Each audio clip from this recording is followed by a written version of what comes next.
Here is the latest Higher Summits forecast brought to you by our friends at the Mount Washington Observatory.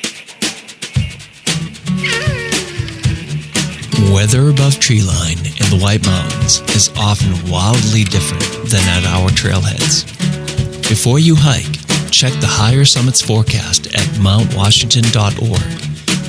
Weather observers working at the nonprofit Mount Washington Observatory write this elevation-based forecast every morning and afternoon. Search and rescue teams, avalanche experts, and backcountry guides all rely on the Higher Summits forecast to anticipate weather conditions above treeline. You should too. Go to mountwashington.org or text forecast to 603-356-2137.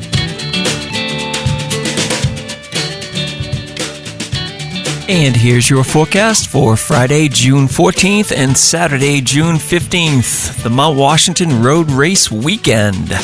So, Friday in the clouds with rain showers, possibly heavy at times, and scattered thunderstorms, possibly becoming severe in the afternoon. With a high in the lower 50s, winds will be 40 to 55 miles per hour early, decreasing to 20 to 35 miles per hour. Higher gusts possible with thunderstorms. Friday night, mostly in the clouds under mostly cloudy skies with a chance of rain, possibly heavy at times. Slight chance of thunderstorms early with a low in the upper 30s.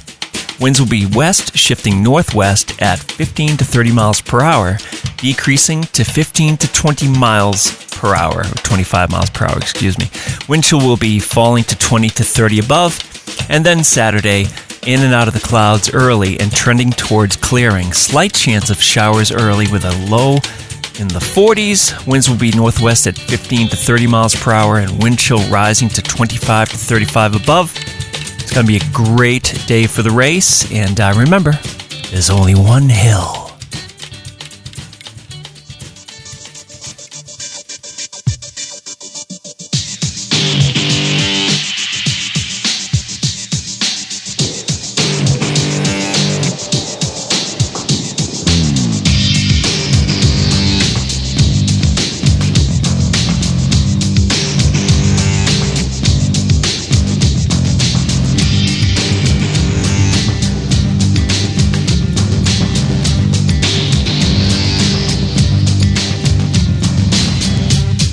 Broadcasting from the Woodpeckers studio in the great state of New Hampshire. Welcome to the Sounds Like a Search and Rescue podcast, where we discuss all things related to hiking and search and rescue in the White Mountains of New Hampshire. Here are your hosts, Mike and Stump.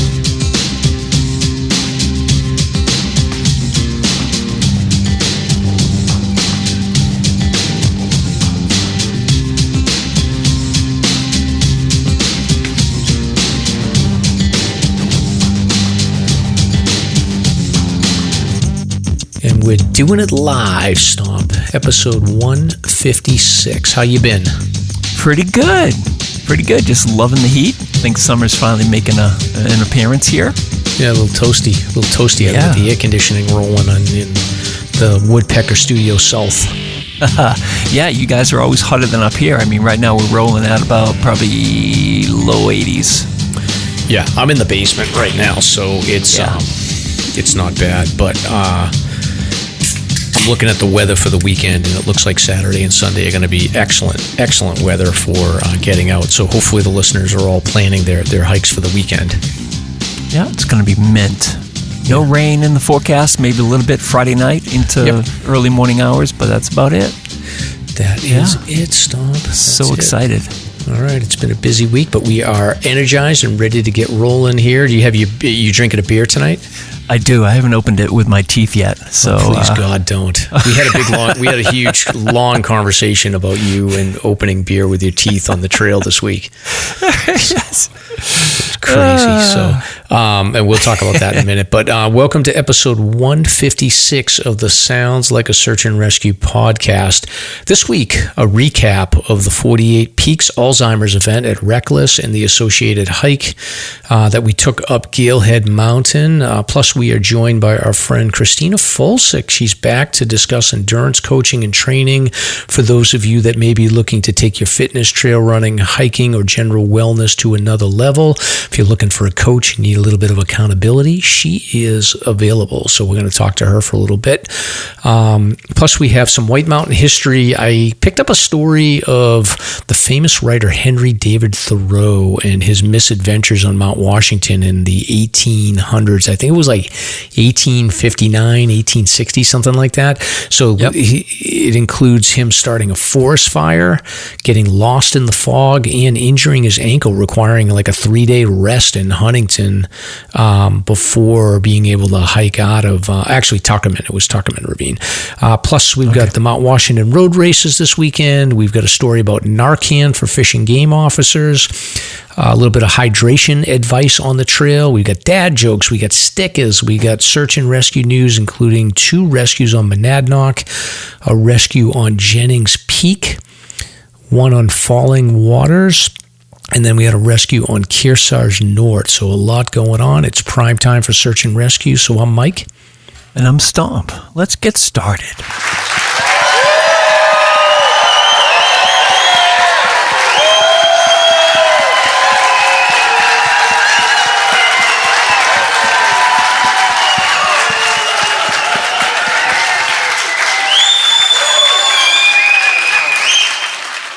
Let's get started with our friend Andrew Barlow and the Hiking Buddies, and let's have him do a little drop here. Yeah.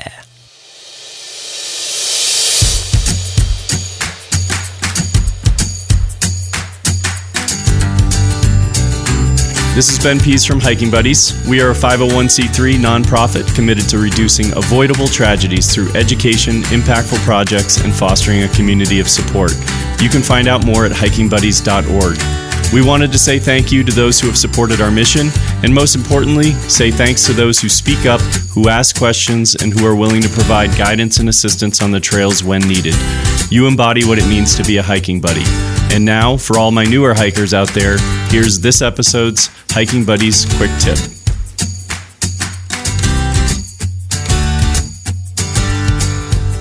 When backpacking and camping overnight, always hang your food at least 12 feet up and 8 feet from any tree trunk. Use a 2-tree approach if no branches fit. 200 feet away from camp, include toothpaste, wipes, drink mixes, deodorant, etc., anything with a smell.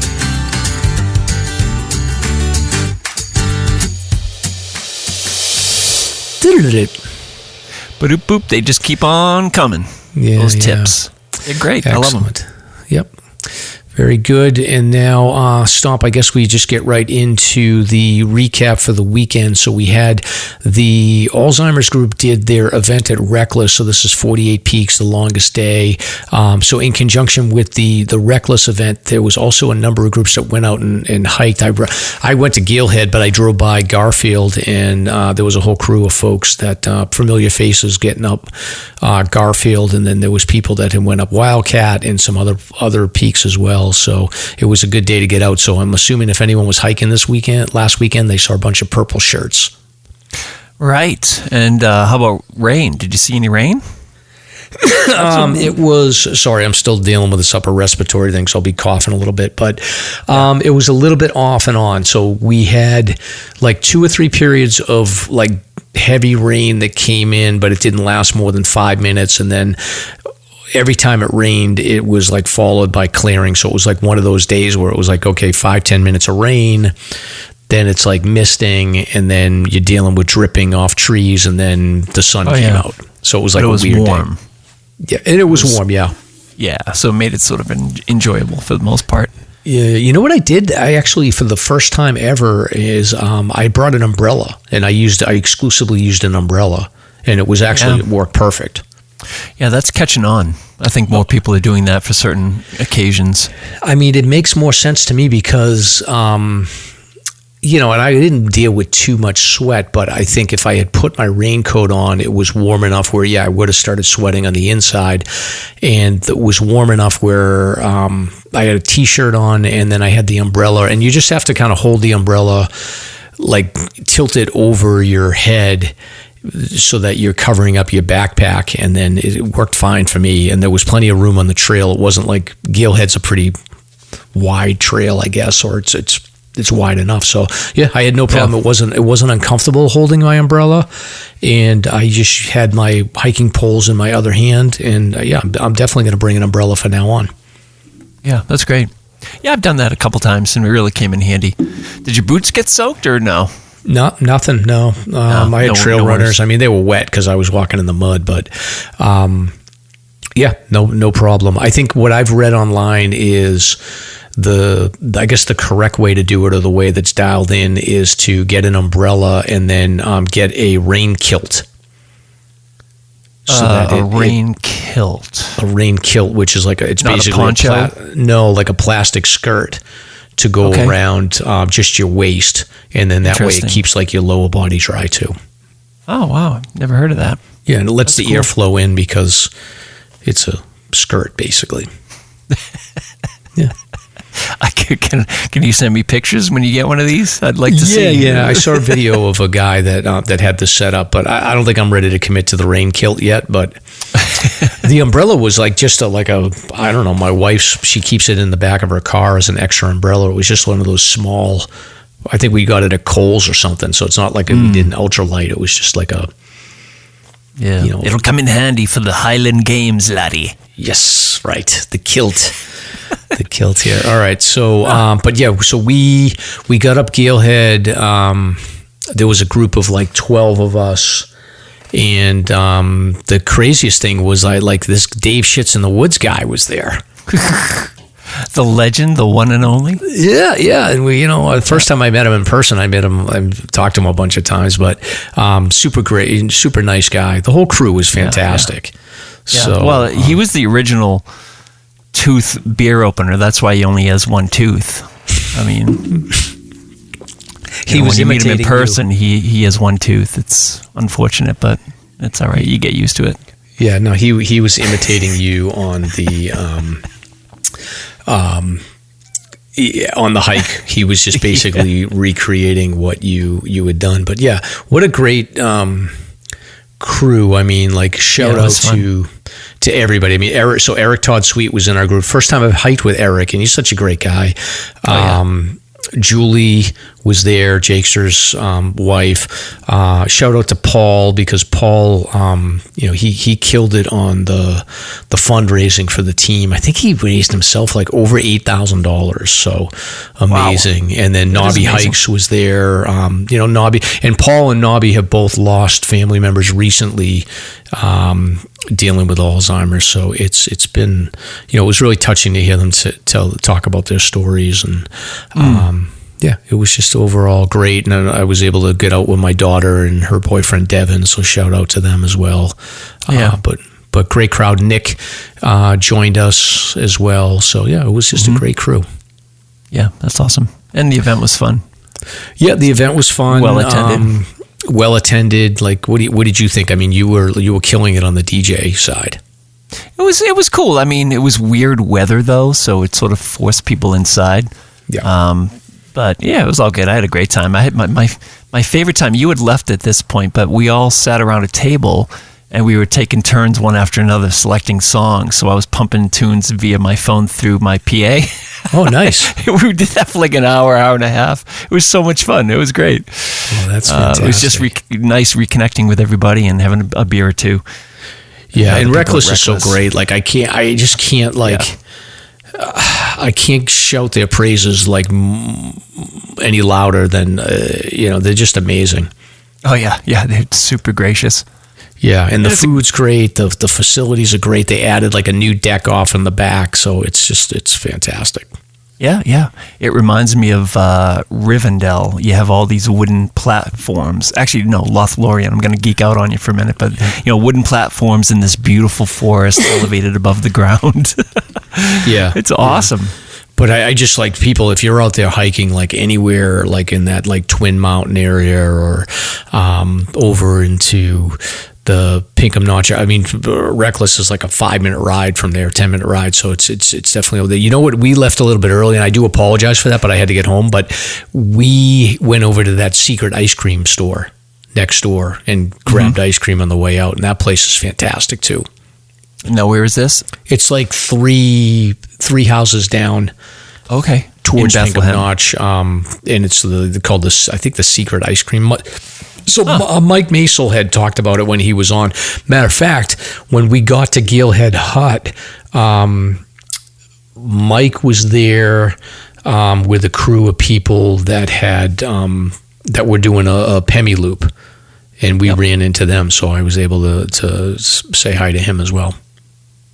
Nice, excellent. So good day overall. Yep. Another successful event by the 48 Peaks crew. Yep, shout out to them for sure. And then Stomp, the other thing that's coming up this weekend is Mount Washington Road Race is coming up. So you're not running this year, right? No, I am. I'll be spinning. I'll be doing tunes from, say, 7 till 9 or so. It's going to be an early morning, but I'm so pumped to get everybody ready. That's Saturday morning. Awesome. Saturday morning, yep. So from 7 to 9, then it's a neat setup. They have the announcer who works the tent first, and then he heads up to the summit. And then as they near the time for the start, they switch over to an entirely different audio system.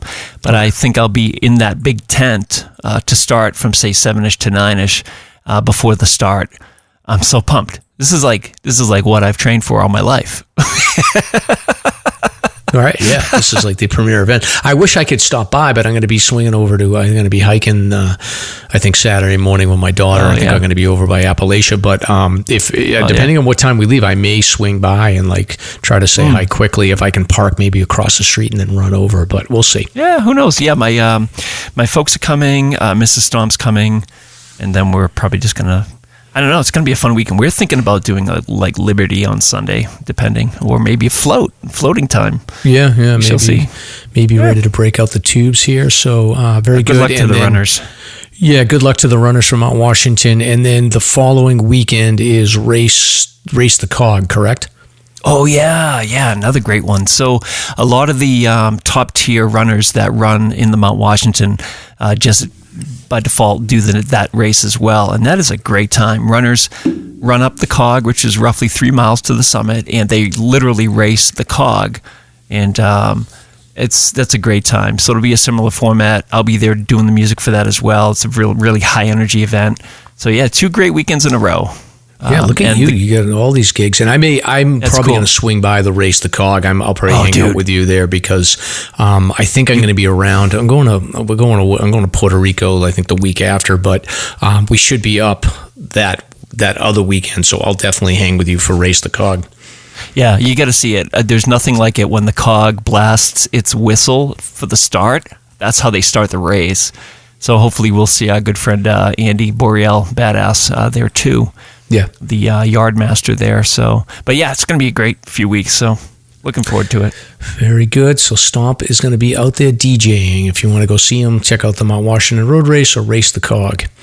All right, so we got a few news stories here that we pulled, and not too heavy because we got some other stuff we got to get to. But conservation officers. So, Stomp's favorite newspaper is the Cowboy State Daily. So he pulls a couple of articles from this. So.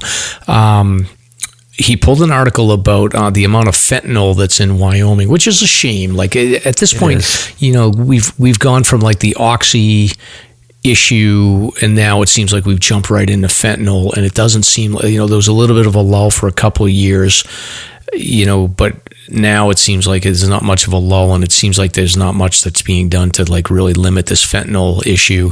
But it's pervasive in Wyoming, and now all game wardens are packing Narcan just because as part of their job. I mean, it's not like, I think out there, it's not like here where we have definitive sort of rural areas where we just assume like, all right, there's not going to be a lot of people in Wyoming. It's like everything's rural. So Fish and Game department agents have started to add drug overdoses and fentanyl contamination into the mix of things that they got to watch out for. So do you want to summarize this article, Stomp?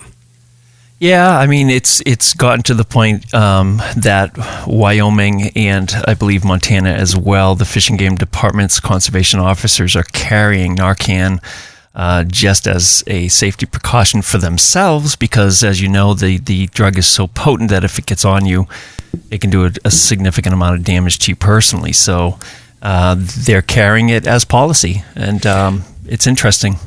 Yeah, it's crazy. They're talking about basically they're afraid if they pat a suspect down that you can generate a little bit of fentanyl powder and that can absorb in your skin, or you can inhale it and then that can be enough to really put you in a bad spot. So can you imagine people doing this stuff around little kids too?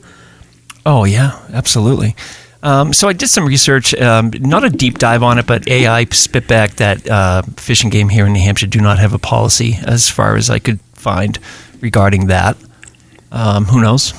That could be open for debate, I suppose. But looking deeper into the NIH numbers, man, holy moly. If you look back to 1999, there was 19,000 drug deaths, and now we're up to 100,000, 108,000 a year. Brutal. Yeah, it's crazy. It's really, and there was a spike beginning in 2015 where it just went exponential. So it's a big problem.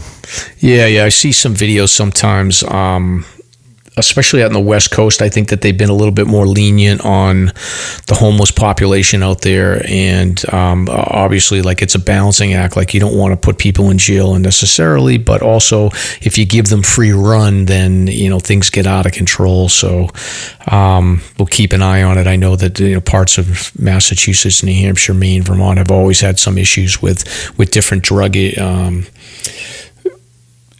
drug problems, so we'll keep an eye on it out here. But that's an interesting story, Stomp. Yeah, it is. Actually, just to expound upon it one step further. So for us as hikers, what happens if we see somebody unconscious on trail? I mean, should we pack gloves? Should we be aware of that? I mean, I wouldn't. Interesting question. From my perspective, I would never, if I saw someone passed out on trail, my first reaction would never be that, oh, geez, they're a drug overdose. I would think that there's a medical issue there. So I think the odds are pretty low. Yeah, we hope. Yeah. We hope. Yeah. But anyway, we'll keep an eye on this one. And then speaking of drug stomp, our friend Dave Shits in the Woods sent us an article. It's a good story. This is the Mythbusters should be doing a thing on this. So the question is, will vaping attract bears to my campsite? So some Colorado wildlife experts weigh in on whether it's safe to vape, because I do think that I don't know much about vaping, but my understanding is this is it's a fruity flavor or something when you vape. Yeah. Well, I suppose. I mean, not that I would know. Yeah. No, I don't do that shit either. Yeah. So apparently, the vaping has artificial food smell. So the idea is that okay, if you're vaping and you're blowing this stuff, could you possibly attract a bear? So the article goes on to say that bears can detect smells from up to 2 miles away. They've also been known to dig around through unattended campsites, and they know when people are not around, so they can go to town and have a feast. So anything that's smellable, they're saying that you should lock it up. And then they get into whether or not bears might be attracted to marijuana, and they've got some anecdotal evidence that indicates that that may be the case. But it's probably more likely that they would focus more on food smells than just marijuana. So you may be no safe, conclusions. But I think if you've got a vape pen or you got pot or anything, I know some of you people like to have what did they used to call it? They had safety meetings, right? Yeah, safety they would meetings. Have this. I'm such a straight edge. Everyone's like, oh, we're gonna have safety meetings, and I was like, what does that mean? I was like, well, we'll have a safety, but that means that they're smoking marijuana. So, but I think that you should just pack all that stuff in your bear hang and just hang it over if you're sleeping overnight, just to be on the safe side. Agreed. All right. I think the only thing we have to worry about when it comes to drugs around here, Stomp, is people taking LSD and climbing up on AMC huts naked. Still my favorite story. So Yeah. Okay. So Runcast Run sent us a YouTube video that I haven't watched, Stomp, so I'm assuming you've watched this, but this is everyone's very concerned about Stomp opening a beer up with his teeth. Yeah. So Runcast Run sent us a video of an alternative option for Stomp to use. What exactly is this? Well, I'll tell you, if you have a Sharpie, which means you're going to have to carry a Sharpie if you have a summer brew, if you rub the Sharpie along back and forth the horseshoe shape of the beer can, you'll pop it open naturally without any effort whatsoever. So I don't know how it works. Pretty interesting, but the video is pretty compelling. Oh, look at that. Isn't that wild? Yeah. I'm just watching the video here. So yeah, basically what the person's doing is taking the back end of a Sharpie pen and just rubbing it by like where the perforation is on the can, and it eventually pops open. So. Yeah, interesting. Maybe it just weakens the metal, or I don't know, but it pops up, which is interesting. So I guess maybe it just like it pushes the metal that's around it a little bit below it. So it's kind of a perfect fit to go in between the rim and the perforation. So very good. Thank you, Runcast Run, because I do not want to look like Dave with his one tooth. True.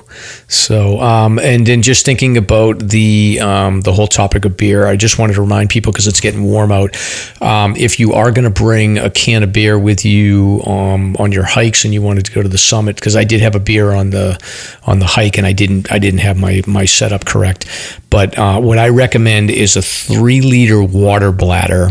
And what you should do is, if you're not sure how clean the beer can is, you can put that inside its own little Ziploc bag. And then what I do is I'll fill the 3-liter bladder up with ice and then a little bit of water. And then I'll insert the beer can inside the bladder. And then if you want to use like the straw to just drink water out of the bladder, then you basically have like your water for your hike, and then you've got ice inside the bladder that is keeping the beer can cold. And typically this will last for 4 or 5 miles until you get to whatever summit you need to, and by that time you've got a beer that is still cold. And if you put the beer inside like its own Ziploc bag, like none of the funk that's on the beer can will get inside your water. So from my opinion, that's a good way to keep your beer cold. The other alternative is that you can, if you have a little bit of extra time, if you get to like a river or a stream or something like that, you can put your beer inside the river or the stream to cool it down for a little while. Yeah, that's a great idea. Yeah, my 65 has a bladder space. I should configure something for that. Yeah, I found the 3-liter bladder works well just because, it's overkill. You don't need to bring 3 liters of water with you usually, depending on the hike, but it just has plenty of room to put the beer in there and then have a liter of water and then fill up the rest of the space with ice, and then you're golden. Yeah. That's great. There's nothing like a summer brew. Nothing like a summer brew, and if you get that ice cold beer on the summit, then it's perfect. It's magic. And then the other reminder that I had for people is now's the time of the year where you really want to break out your water filter. You want to think about like water strategy, because you're going to need a lot of water when it's hot, but you want to take a look at the maps, take a look at the water crossings, get a sense on what the options are, and make sure that you sort of maximize your water filtration. I prefer personally to use the Sawyer filters, whether it's a Sawyer Mini or the bigger Sawyer, and get yourself a smart water bottle, screw that on there, and then you can just fill up the smart water bottle with the dirty water and then filter it and drink from it. That's my system. It works pretty well. I think some people don't like the Sawyer Mini just because you have to like suck on it a little bit, but I don't mind it. Yeah, anecdotally, we're in sort of semi-drought conditions up here too. So a lot of these, trickling brooks are going to be really trickling. So definitely, like Mike said, do your research about where you're going to get your water. Yeah, exactly. You got to do your homework. And sometimes you do trial by error, and you find yourself having to like fill up through a puddle, which I've had to do before. It sucks, but you do what you do. That's rough. Yeah. That's rough. Anyway. We all know that hiking a mountain can be hard at times. So here's a corny dad joke to help you get over it. Ba-dum-bum. This is the part of the show where I do a dad joke here. So thanks to Camilla and Lance, my friends, for giving me the 365 days of dad jokes. So what does a bad carpenter make? Loose stools. Oh, bam. Yes. That's a PG-13 joke there. That's done. rough. Yep. And moving on. That's too funny.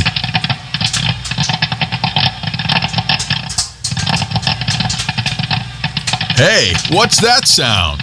It must be time for the pop culture segment with Mike and Stomp. So this is the part of the show where we talk about pop culture. The only thing we have here is that Stomp wants to put a public service announcement in that House of Dragons is back. When's it releasing? I think it's this Sunday. Is so it? I think it's out Father's Day. Oh, great. Yeah. So the second season is back, and I'm pretty revved up about it. Yeah. No, I think this is this is going to be great. The greens and the blacks are going to be fighting. You know, I gotta take a look, and I think Princess Rhaenyra is going to be looking for her revenge now that her kid's been killed. So it's going to get ugly. Yeah, I'm looking forward to it. Yep. And let's see, we do have our first sponsor of the night, Fieldstone Kombucha.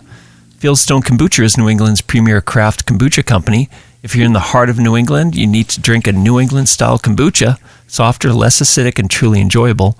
Our kombucha is naturally effervescent and boasts full-bodied flavor. Fieldstone crafts the best seasonal flavors. When we tell you there are strawberries in our garden blush flavor, it's like biting into a sun-ripened strawberry. Women-owned and operated, we brew in Rhode Island using locally sourced ingredients. Fieldstone Kombucha is the perfect replenishing drink after a day on the slopes or a trek in the woods. It's chock full of probiotics and healthy acids to keep you in top form. Find us at Sunflower Natural Foods in Laconia, La Tasse Cafe in Waterville Valley, the Concord Food Co-op, and Granite State Food Co-op in Concord as well, and more. Check out our website for the full list of New Hampshire and New England-wide locations and use the code SLASHER, SLASR, on the website for a 10% discount on an online order, which is shipped straight to your door. And so that's fieldstonekombuchaco.com. Thank you, Fieldstone. I just sent out a bunch of stickers, by the way, to Spinners, and I think Ski Fanatics is all set for the moment, but you should get those metal holographic ones soon at Spinners. I know people have come down there looking for them, and they just hadn't been delivered yet, so they should be on their way. Yeah, Stomp's been texting me in a panic. He's like, we need more stickers. We got to get patches. We're running low. I like that patch idea. What do you think? I like it. Yeah, do it. Well, think about it. People could I love that. Stitch them or embroider them onto their pack. I think that's wicked cool. And we're still getting... I'm sold. Okay, yeah, let's do some research on that. I think I have a couple connections, but we'll keep you posted on that. Let's see, I sent out a supply of stickers to somebody named Joseph, who lives near or on the AT in New York City. And what he does is he provides trail magic, and he sent us a message requesting stickers to stick on his trail magic boxes and water things and whatnot. So I just sent him a package. So thanks for the request, Joe, and that's really nice. And so that's about it. And people are buying some bonfire swag for Slasher still, which is cool. It's a little bit warm for some of those sweatshirts, but there are some nice T-shirts up there too. Yeah, there was a ton of sweatshirts at Reklis this weekend. It was sweatshirt weather, honestly. So go get your swag. It's on our bonfire. You can get it through our link tree on Instagram. Right. And we also use the Buy Me a Coffee donation site if anybody wants to donate. And this week we have a donation from Jarrett, who donated 10 and sent us a cryptic message saying that he doesn't agree with what we say all the time, but he's still going to listen. Okay. I don't agree with what we say all the time either, so there we go. I love it. That's the best. And now we get a couple more quickies before we move on to beer talk. So 48 Peaks Alzheimer's, and by the way, we had a few of those ventilation frames donated to the 48 Peaks event. So thank you, Bryce, for that. And they were raffled off, and one of the rafflees was Knobby Hikes, believe it or not. Yeah, nice. I don't know who the other one was, but anyway, super cool. So 48 Peaks, use your passion for hiking to help end Alzheimer's. In one collective effort, 400 plus hikers will climb New Hampshire's 4,000 footers or create their own hiking challenge to advance the care, support, and research efforts of the Alzheimer's Association.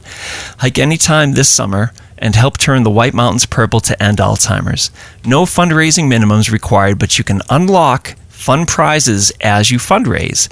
So visit alts.org/48peaks to learn more.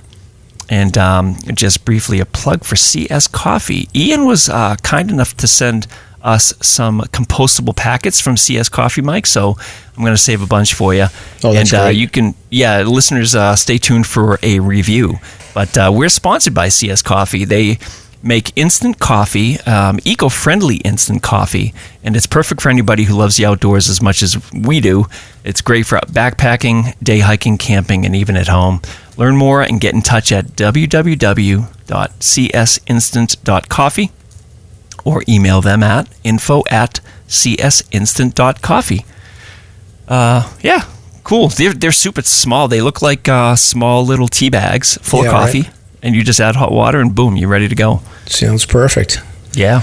Thanks, Ian. Perfect. Hey, speaking of stickers, I just wanted to give a shout out to my daughter, my youngest daughter, Megsy. She sent a picture. She works in downtown Newburyport, and she sent a picture on her way to work of like a black Honda CR-V, and they had the Slasher sticker on. Really? And, she's like, look, Dad, somebody has your sticker. Can you believe it? She's like, I can't believe somebody actually would put that on their car. Because I have one on my car, but I have it like stuck to a magnet. But she drives my car and she takes it off because she's like, it's embarrassing. Yeah, well, listen, this segues into the recent hikes because I just did Welch Dickey before recording tonight, and there was a white SUV in the parking lot with 2 Slasher stickers on the car. So nice. the rear passenger and the rear driver's windows had a sticker on each window. Mm-hmm. So whoever you are, props. Yep, and same with if you were in Newburyport on Saturday or Sunday in your black CR-V Honda, my daughter sent me the picture of the car, so thank you. Yeah, word's spreading. I guess. So this is the part of the show where we talk about what beer we're drinking, Stomp. So what do you got? Oh, I just picked this like randomly. It's one of these Stone Brewery. It's called FML, which means something in the slang, but it's Fear Movie Lions, and it's a hazy double IPA at, 8.5%. So it's actually pretty tasty. Oh, nice. I like it. Yeah. Where are they out of? I don't know where they're out of. But it's tasty. What you got? I have a beer by Small Change. It's called The Little Rain, which is like, it's basically themed with like my hike this weekend, which is a perfect segue. It's got like somebody with an umbrella. That's awesome. With a little bit of rain, so those pretty much. And it's American Pale Ale, which is a little bit unique, dry hopped with Mosaic. So it's a little bit different taste. So it's okay. Not my favorite, but it's okay. Yeah, that's a smart image for the show. It's great. I knew we should have gone left back there. Stomp, don't worry. I know it's this way. I've got a feeling in my gut. Are you sure you're not about to have a bowel emergency? Totally. We got this. But I just blew out my hip. Fell down that gully with my 40-year-old microspikes. Suck it up, Stomp. It's 4 p.m. We're at 3,500 feet. We got 9 miles back to the parking lot. Your leg may be broken. We got no cell connection, and we can't feel our fingers. But we're finishing all of my list tonight. By the way, I need some water. I'm empty. I would if I could see what I'm doing, but my headlamp batteries are dead. You gotta be kidding me. What a chump. This is the last time I hike with you. Whatever, mister. Do you know me? I have a podcast. Whatever.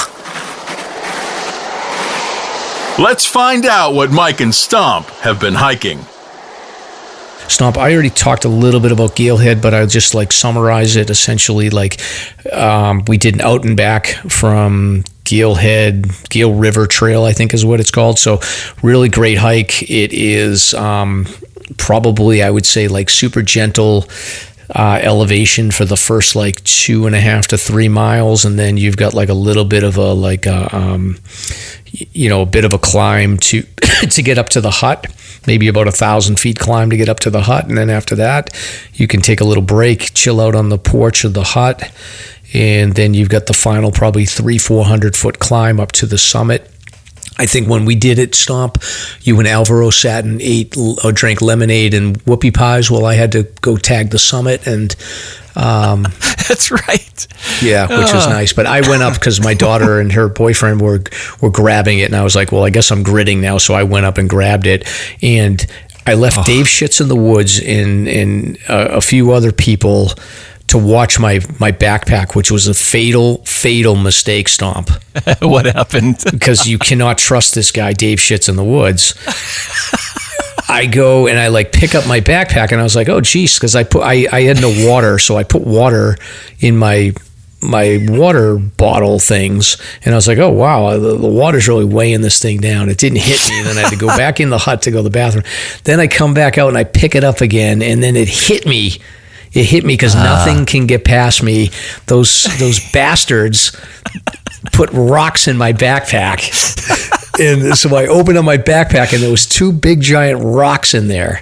And I immediately knew it was Dave Shits in the Woods because he's a prankster. So yeah, he's as good as they come for that type of stuff. But they got some good pictures of me because I was like outraged that they would do that. So I'm like holding the rocks, and I'm like, how dare you? So nice try, but you couldn't get past me. The old put the rocks in the backpack trick. Yeah. Can you imagine if you just went along with it? And just honestly, like if he had just put 1 rock in, I wouldn't have noticed, but he probably put 2. And I was like, wait a minute, something's off here. So it's like that Indiana Jones moment with the gold statue and the sandbag. He just went a little too heavy. So and triggered the boulder. Can't get it past me. So, but no, we had a good laugh on that one, and we did a group picture on the porch. And as we're doing it, like this lady had to have been a teacher because she's like immediately like we did the stranger, like, can you take a picture of us? And she's immediately like bossing us all around. She's like, you get over here. And then the second she took the picture, a Gray Jay just dive bombed us, and we got the picture back. I don't know whose phone it was, and like it was absolutely dead center in the middle of the frame, a Gray Jay just flying right above us in the picture. So I'll post that on the shows. It was pretty cool. Phenomenal. That's really neat. But I remember, can we talk about that for just a second? So when Alvaro, you and I did that, we were beat. And then, of course, I want to talk about that a little more, but the Garfield Ridge Trail is the heart of darkness, in my opinion. It's just so long and tedious. And I remember when we were heading towards Franconia Ridge, how wiped out we are. Yeah, because we went clockwise. We went counterclockwise. Hell yeah. And then you bailed out at where? Haystack? Was it Haystack or Lafayette? It was Falling Waters, Haystack. Okay, yeah. And then Alvaro and I, man, oh my God, we were so tired. That was just the longest 4 miles down Osseo I've ever experienced. Brutal. Yeah. And like going up Garfield Ridge was like climbing a waterfall. It was crazy. Oh, yeah. Yep. We should cover Garfield Ridge Trail exclusively for a segment soon, because it is very complex and very daunting at some points. I forgot how steep and dangerous it is coming off of the Galehead side of Garfield. Holy moly. Oh, yeah. I mean, I totally forgot. Like, it's gnarly. It's a lot longer than people think, too. You think of it in terms of like, oh, they're right next to each other, but like it's a bit of a distance. Yeah. The mileage doesn't make sense to me when you're in the heat of it. The 3 miles on one side and 2.5 on the other. It seems much longer, but anyway, good stuff. Yeah, but that's it. So then I'm getting out this weekend. I'm probably going to do Madison and Adams with my daughter. So if you're out there, that's great. We'll be out there. So we'll see you on Appalachia. So, and then what have you been up to, Stomp? I've been just too busy. DJing that thing last weekend, but I did Welch Dickey today. for a quick little loop. I did it counterclockwise. I'm still clocking in under 2 hours, which I'm pretty happy with. Nice. With the heat, it's a little harder. Future plans, we're doing Liberty Sunday for Father's Day. That should be fun. And I really have a bucket list. I want to do Hazelton Brook. That's a chip on my shoulder. Maybe the Captain in the fall with Dave. I don't know. Hazelton's a big one for me. I just want to get in there, and I have some ideas to tackle it and get it over with. But how about you? Do you have a bucket list that you want to do this summer? I don't really. I think I'm pretty much all about like whatever my daughter wants to do to finish her list. So like she's got to get like the Bonds. She's got to get Zealand, the Twins. Yeah, right. She's got to get Cabot, Wambach, Wildcat, the Northern Presidentials, Jefferson. Okay. Monroe. She's got to get to Isolation, Carrigain. So probably I'll be doing like 4,000 footer hikes with her, and then I would like to get out and do some backpacking. So we'll see. There's so much to do, dude. There's like no time and so much to do. I want to hit Dry River too. I want to do that 9 miles and then come back out. Yeah, Dry River, Wild River. I want to get into. I got to get to the northern part of Grafton Notch. There's a million things I got to do. But it's just, Yeah. Yeah, I'm feeling good about it too. I want to actually section the Lodge to Dodge. I want to go from Ravine Lodge to Cannon. I want to do that section soon because I feel like I can do that pretty easily now. Yeah, I feel like I'm ready for it. Exactly, like that section of the Appalachian Trail I haven't got to either. It's just not enough time, Stomp. Yep. No, I hear you. Anyway, but at least we're keeping fit and getting out there as much as we can.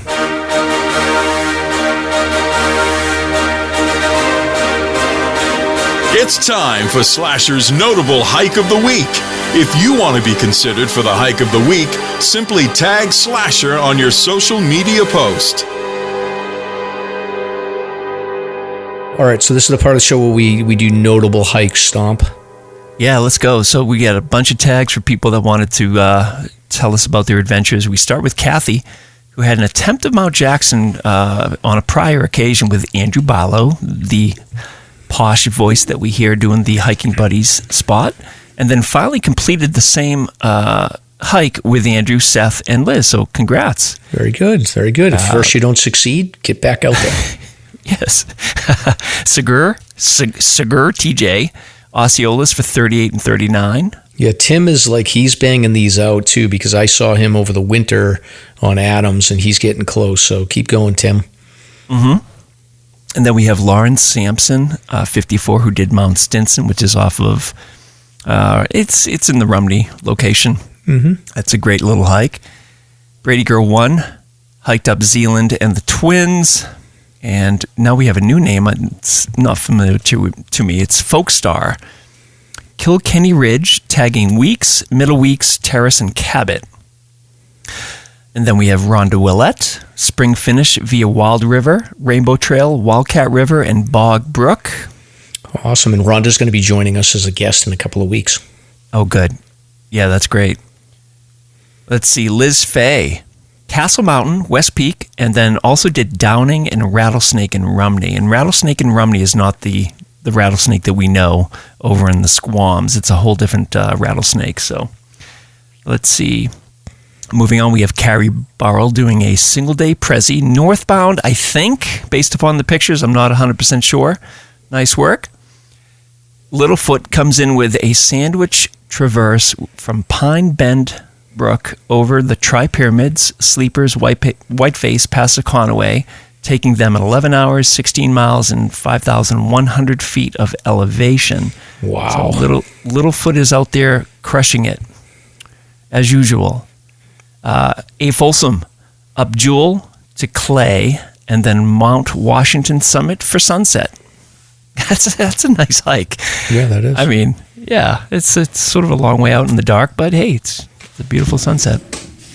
Cut more. Jennifer Collins, 5, 6, 7, 8, did a counterclockwise Eagle Crag, north and south Bald Faces, and Eastman Loop, making her 52 with a view up to 46. I'm not familiar with any of those except the bald faces. Yeah. No, Eagle Crag and Eastman are all on the 52 with the view as well. So she looks like she banged out four summits in one hike. Yeah. That's a great day. Yep. In the Woods 29, Crawford Path to Argyakachuk, Wambek Mentha.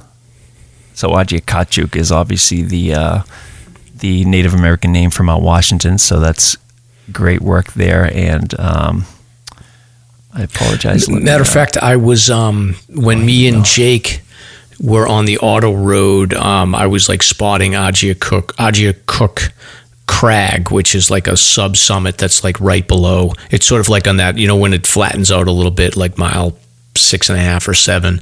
Over to the left is Argyakachuk Crag. Got it. Yep. Got it. Okay. I think. Okay. Never mind. Let's see here. So moving on, we have Jake skis 603 Mount Paugus via the Oliverian Brook Trail. Oliverian Brook. I have fond memories of that. It's a monster. If you like water crossings, that's the trail for you. It's also haunted. Yes, true. Boreal Badass, Arcadia, hiking Great Head, Beehive, and Sand Beach. Then Gingerbeard Keen tagged us for 3 days and 2 nights at Glacier National Park. Beautiful pictures. Northeast Discovery hiked Mount Paugus as well via the Kelly and Lawrence trails. Cameron That's the way to KC3. go. Is it really? Yeah, I think so. Okay, I got to get over there. Oh, man, another thing to add to the list. Let's see. Cameron KC3 was up in Baxter State Park and hiked North Brother, Little, and Big Niagara Falls by canoe. Sounds dangerous. They weren't in a canoe going up the mountain. They were in a canoe getting to those areas. Okay. All right. Runcast Run did a 2-night hut-to-hut. And then finally, D-Delay finished the 52 with a view on Mount Success. So that's a hell of a list. Late breaking. So I'm going to give D-Delay. I'm going to give D-Delay. I'm going to give it to them. Yeah, congratulations on finishing, and also congratulations on picking one of the best summits on the 52 with a view list to finish on. So yeah, Mahoosuc's beautiful. So congrats. Let's dive into some White Mountains history, shall we?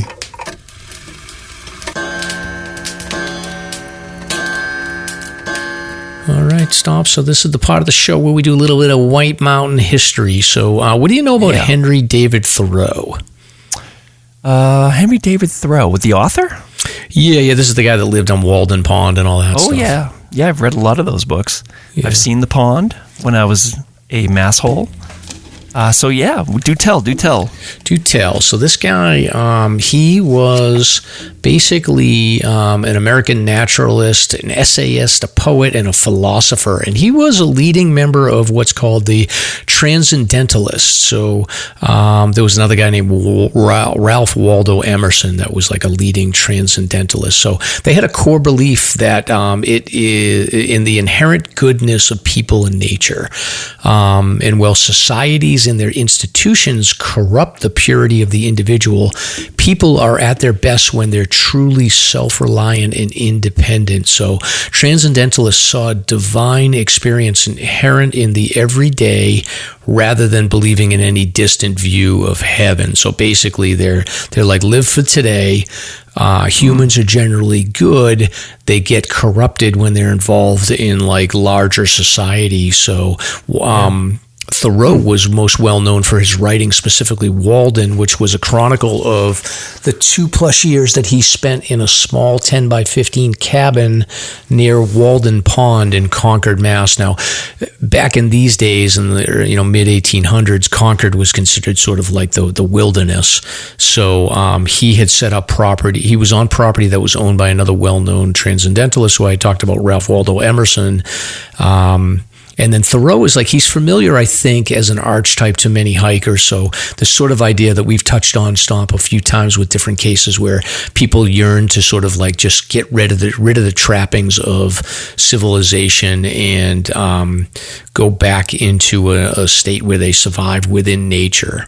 So the reason why I'm talking about him today is that I found an interesting summary of Thoreau's 2 trips to the White Mountains, and in both cases he had climbed Mount Washington. So credit for this goes to Chris Stewart, who essentially did like a summary of some of the writings of Thoreau in order to basically give a summary of what he did. And I thought it was the thing that made me most interested in this stomp is that this guy was a disaster on the mountain.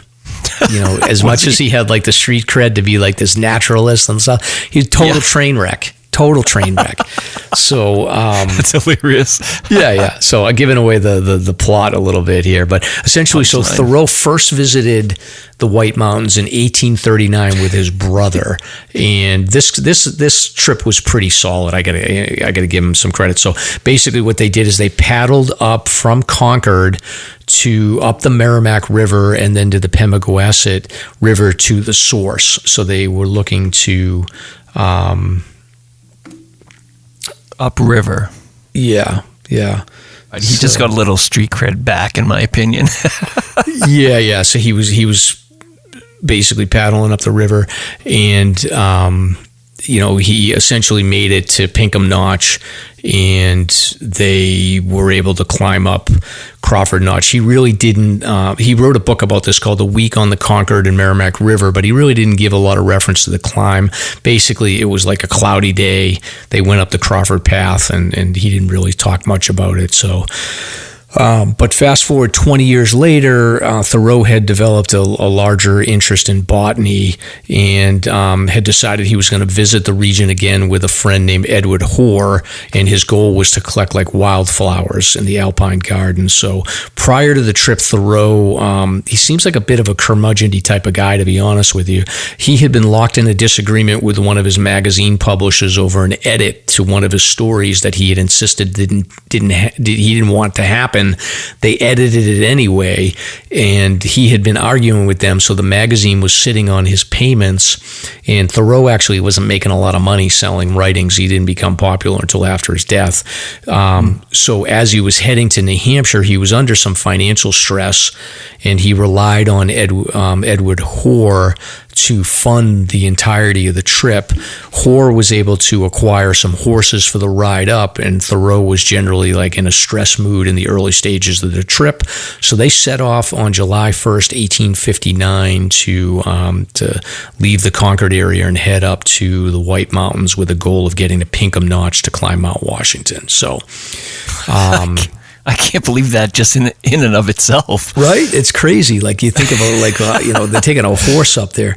But so they made their way up. They went through Center Harbor, and they stopped around Center Harbor and climbed Red Hill, which has views of Chicora.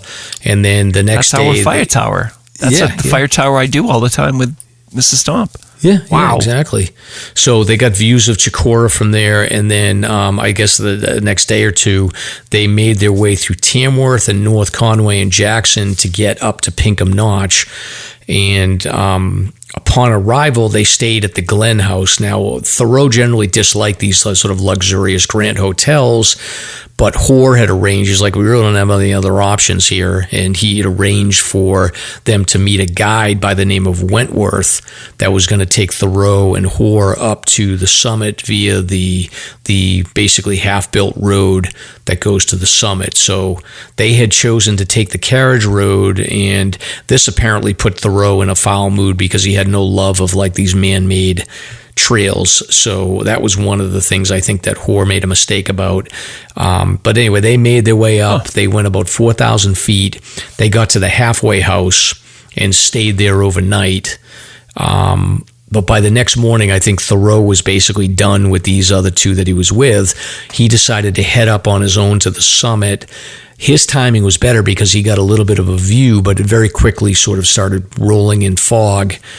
He's on his way back down to Tuckerman because he's got to meet a couple of friends of his in Tuckerman that are going to help him with like going back up to the Alpine Garden over the course of a few days. They were going to camp down in Tuckerman and basically hit the Alpine Garden to collect some flowers.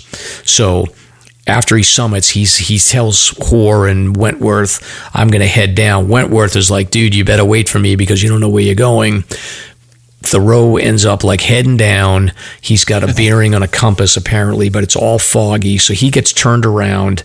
Eventually, Wentworth and Hoare end up running into him, and they all hike down into Tuckerman Ravine. So Wentworth was kind of like, yeah, I saved your butt there from getting lost. And then splitting the group. So they get down close to Hermit Lake. They pick their campsite. Wentworth decides he's going to make a fire. Thoreau's looking at him saying, like, dude, you better be careful. There's a little bit, it's a little dangerous here for a fire. So sure enough, Wentworth lights a fire, and then he sets off a forest fire. So Thoreau's telling him basically like, hey, don't light that fire. Wentworth's telling him like, screw you, I'm going to do what I want. And next thing you know, they had to abandon their campground because there was a forest fire starting. So they get to Hermit Lake. Wow. The friends are approaching and they're like, hey, you told us to look for a fire, but like we didn't think it was going to be a forest fire. So unbelievable. They're basically, and then it starts raining out, so that helped with the forest fire. So then 5 of these people are stuck under a canvas for the night because they left a lot of their stuff by the campsite because it was burning. So anyway, it's pretty much a disaster at this point. Eventually, Thoreau decides that the next morning he's going to climb back up the head wall to the Alpine Garden to collect flowers. That was reasonably successful, but on the way back, he suffered a bad ankle sprain returning to camp. He needed to yell for his friends to help carry him back to camp. He was then immobilized for 3 days by Hermit Lake, where he was forced to sit in camp and soak his ankle in the cold water. And eventually, he was mobile enough to get back down and head home. And he later wrote about the trip and summarized it, but a lot of it was lamenting about the amount of development that had occurred in the mountains from the time that he had visited 20 years earlier. So it's kind of a strange choice for him. You would think that he would have like tried to get to like a more, I guess, abandoned area. But, just to summarize, basically, doesn't get along with his guide. He can't afford to pay for the trip. He doesn't listen to his guide. He gets lost. Yeah, his guide starts a forest fire. He almost breaks his ankle, and he's stuck there for 3 days. And I guess he did collect his flowers, but pretty much not a super impressive showing for Henry David Thoreau. Wow. Could he be the original masshole? He could be. He could be the original masshole here. The 1800s. Yeah. Now, what shape were the trails on Mount Washington back in the day at that time? Were there trails, or was it bushwhacking, or what? Well, you had the carriage road going up the mountain, so that was clearly done. Crawford Path is established from that side, and then I don't know if Tuckerman Ravine Trail is set up the way we think of it, but I'm assuming maybe it was. I don't know. Fascinating. Wow. That's interesting because we put these people on pedestals. Like, I thought this guy was like God's gift. You know what I mean? He's like you. He's a clown. That's right. Opening beer with his teeth and taking off from his group. So anyway, Mr. Walden Pond. Interesting. He needs to take a wilderness first aid class. That's amazing. But props to the canoe trip upstream. Good job. That's impressive. and yeah, thank you. This was some additional reading from the Appalachia book that I have, which is cool. So anyway, I will try to find that essay and see if I can link some of Thoreau's writings that references in the show notes. So, great stuff. But this is the part of the show where we're going to do a segment with our friend Kristina Folcik. I'm going to talk a little bit about her coaching offering. So if you're looking for some coaching services for hiking, running, wellness, whatever, she is going to fit the bill for you. So why don't we move into this segment now, and then we'll come out the other side. All right.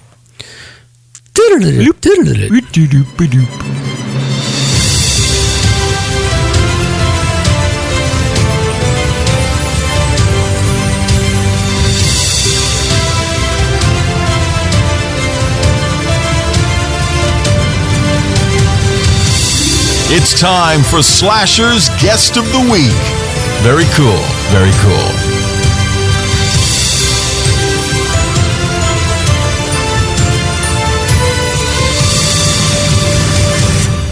Hello, Kristina. Welcome back. How you doing?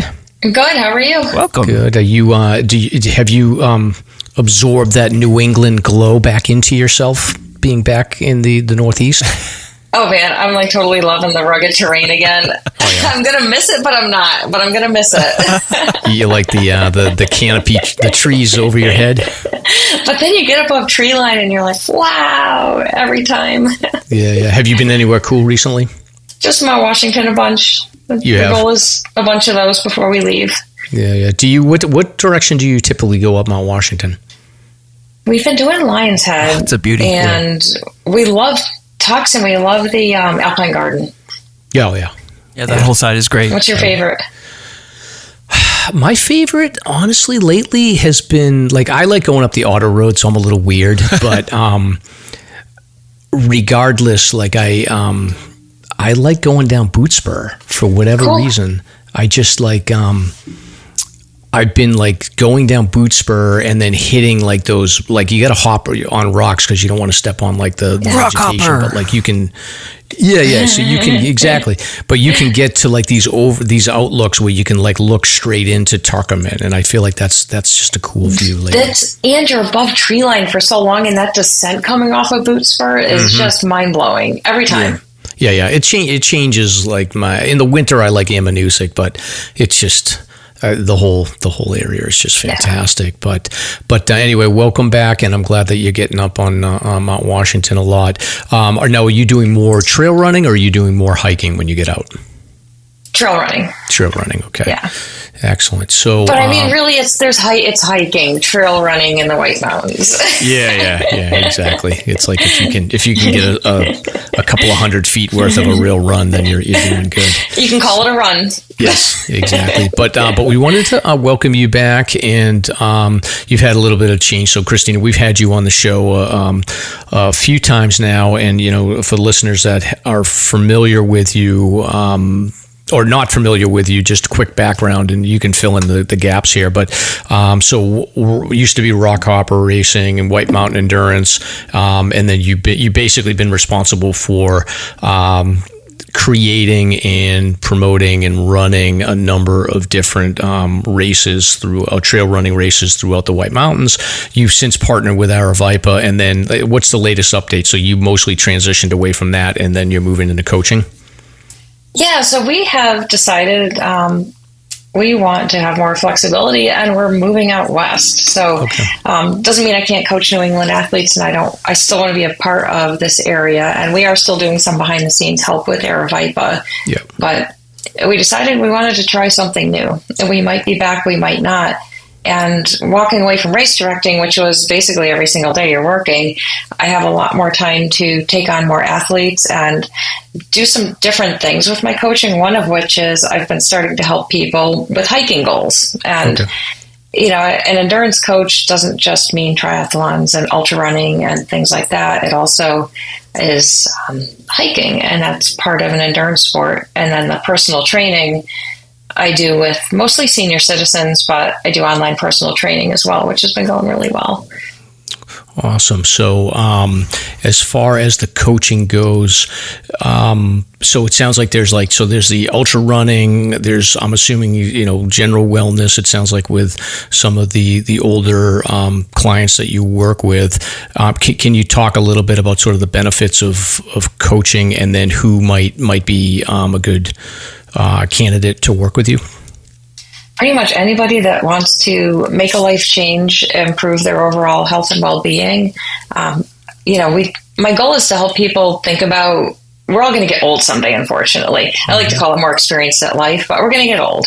And things that can happen is you lose bone, you lose muscle mass, and you start to lose your posture, and all these bad things happen. And when I started working with senior citizens out in Arizona where we winter, at this gym that I work at part-time, I realized their goals are, I want to hold my grandchildren. I want to stand up and get off the toilet without help. I want to put my shoes and socks on in the morning without, having to press myself against the wall. And throwing weights in their hands and getting them to start walking, it was amazing to see the changes. So it started kind of getting my wheels turning with how can I change my coaching to focus on not only improving you as an athlete, but teaching you how important it is to maintain active throughout your life so that when you are in your 80s, then actually there's a 94-year-old woman I'm working with that, you can still do this stuff for the rest of your life. It doesn't mean you can't. Yeah, and it seems like it's a continuous theme on we've had a number of guests that have talked about similar ideas, is that, the idea, I think, is to continue to push yourself so that you're, continuing to stay in shape, but ultimately the end goal is to stay healthy. Don't, I guess, overtrain or you don't want to get injuries by overtraining. Yeah. And the end goal is to continue to be, out there and doing things into your older years. So, and I would guess that a lot of people don't, like I definitely in my younger years had it, and we've talked about this before, but like overtraining and pushing yourself too hard, especially people that just recently got the bug with hiking. Like I see people just they go overboard and they get injured. But can you talk a little bit about like how you do your intake with clients and assess like where they're at? Yeah, so we would meet for about an hour and have a conversation about their training goals and obviously make sure we're a good match, because personality-wise, you have to be a good fit when you work with somebody.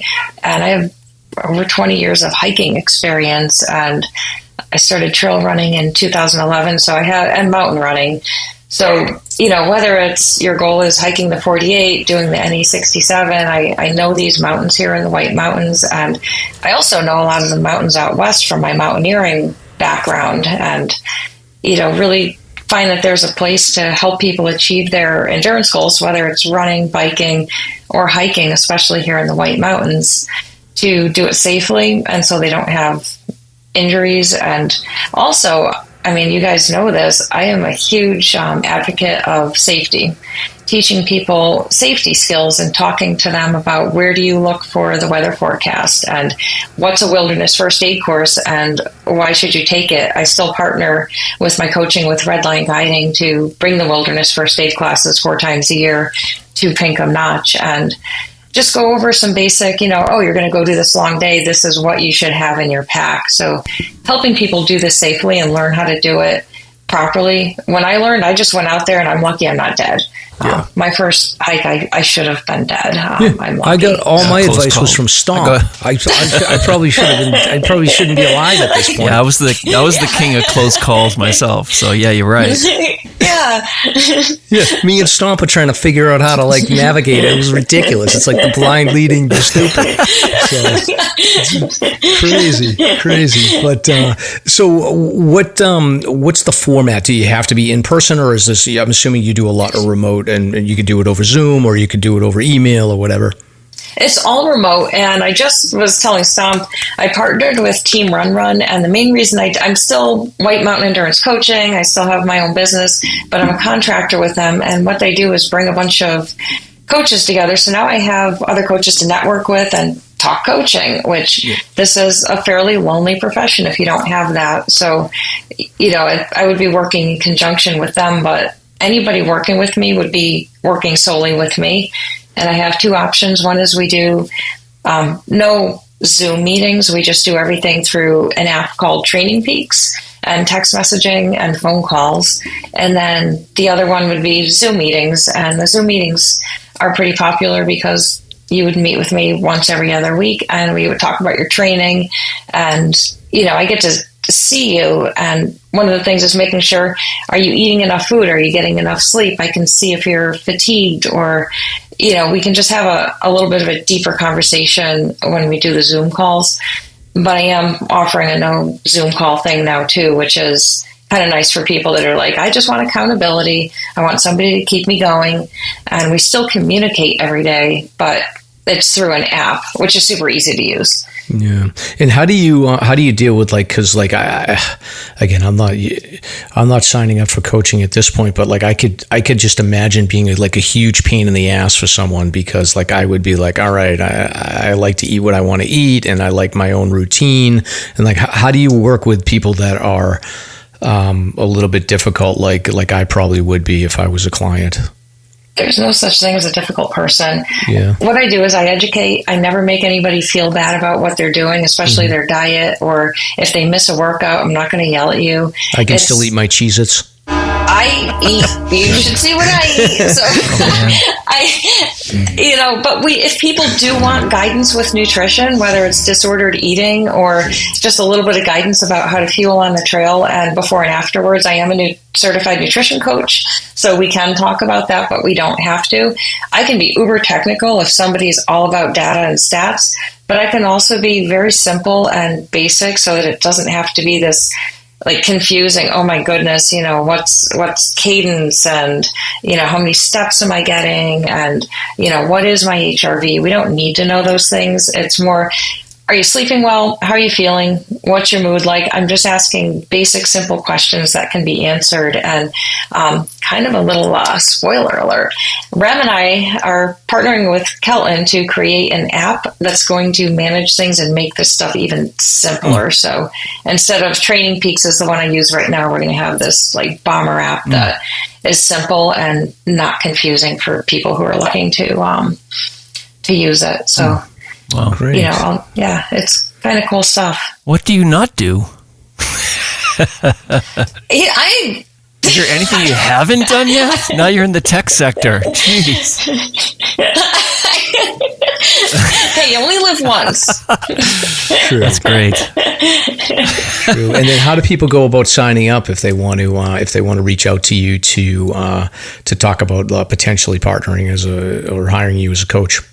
Go to my website. It's coaching.KristinaFolcik.com. My name really difficult to spell. The first name is with a K, and the last name Folcik.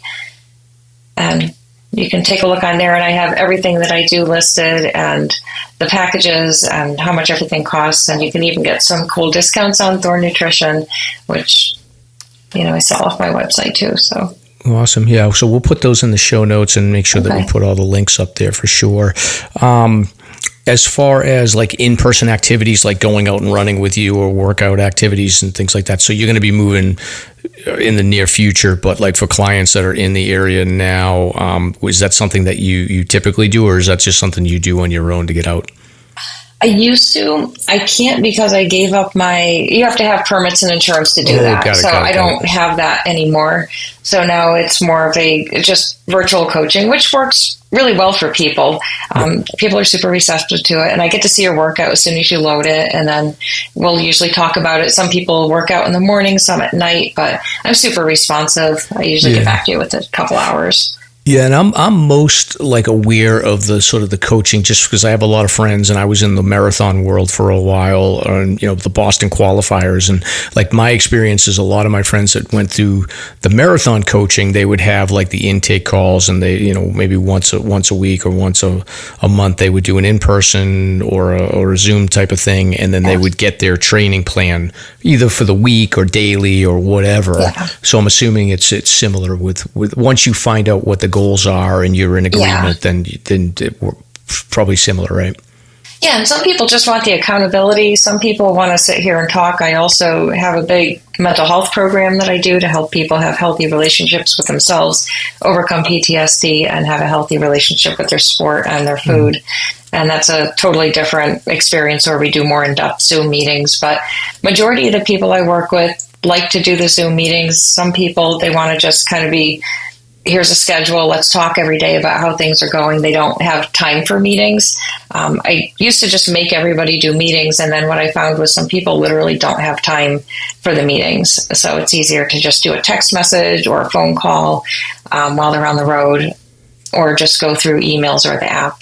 Yeah. I would think some of the older, do you find like, and I feel like this is a more and more of a trend, is that like there's a loneliness factor out there with people, especially as you get older, it's harder to make friends and things like that. So I'm wondering, do you find with like some of the elderly clients, is it a way for them to look for companionship and engagement as well? Do you find that there's a lot of loneliness out there?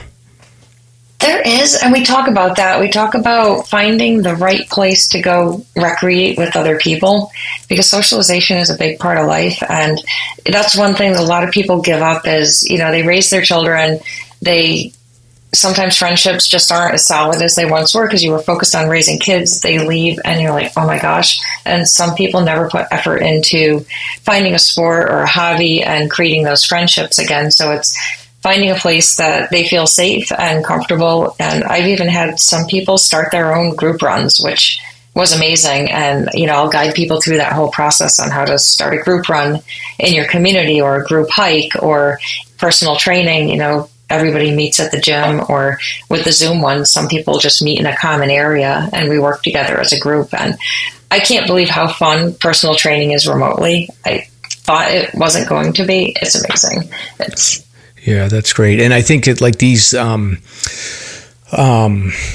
active pursuits are actually one of the benefits that I find is that like there is a lot of opportunity to meet new people and make friends, whether it's ultra running or hiking. Like even in the last couple of years, I've just met so many great people and made a bunch of new friends. So, and then me and Stomp obviously met through our shared interests. So it is a good way, I think, that people can break through if you are lonely or you're like unsure about hiking. Like you start with Kristina, she'll give you the lay of the land as far as where to start with hiking, and then once you get out there you can engage with like groups like the Hiking Buddies or just meeting friends on trail, and that's a good way to, I think, expand sort of your social network as well.